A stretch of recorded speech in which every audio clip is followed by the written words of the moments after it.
বদলে গেল IPL 2025 play অফের পূর্ব নির্ধারিত ভেন্যু। কোয়ালিফায়ার 2 আর ফাইনাল অনুষ্ঠিত হওয়ার কথা ছিল কলকাতার ইডেন গার্ডেনে, এলিমিনেটর আর কোয়ালিফায়ার 1 হওয়ার কথা ছিল হায়দ্রাবাদে। তবে মাঝখানে ভারত পাকিস্তান দ্বন্দ্বে বন্ধ হয়ে যায় আইপিএল। পুনরায় শুরু হলেও বদলে যায় অনেক হিসাব নিকেশ, বদলে গেছে ভেন্যুও। নতুন হামলার ভয়েই কি এমন সিদ্ধান্ত, নাকি আছে অন্য কারণ? কোথায় বা হচ্ছে নতুন ভেন্যু? নতুন সূচি অনুযায়ী কোয়ালিফায়ার 2 আর ফাইনাল অনুষ্ঠিত হবে নরেন্দ্র মোদী স্টেডিয়ামে। প্রায় 1.5 লাখ দর্শক ধারণ ক্ষমতা সম্পন্ন এই স্টেডিয়ামটি অবস্থিত গুজরাটের আহমেদাবাদে। এই মাঠেই অনুষ্ঠিত হয়েছিল 2023 ওয়ানডে বিশ্বকাপের ফাইনালও।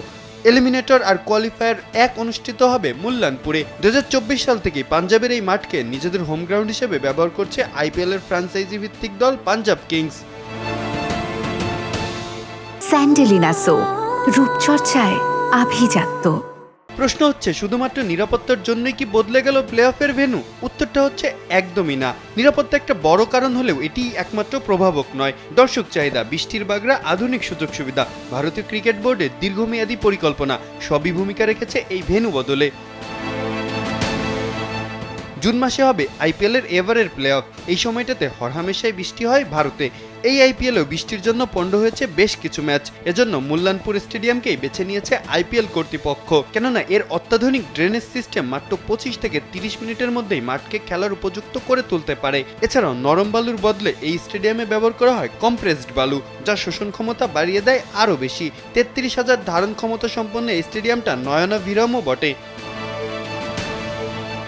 কলকাতা ও হায়দ্রাবাদ ইতিমধ্যেই বাদ পড়ে গেছে। অপরদিকে 11 বছর পর প্লে অফে উঠেছে পাঞ্জাব, শিরোপায় চোখ আছে গুজরাটেরও। তাই এই দুই ফ্র্যাঞ্চাইজির দর্শকদের মাঠে টানতেই তাদের হোম গ্রাউন্ডকে চুজ করেছে আইপিএল কর্তৃপক্ষ। এছাড়াও আইপিএলকে প্রান্তিক পর্যায়ে নিতেই এমন সিদ্ধান্ত গ্রহণ করেছে বিসিসিআই।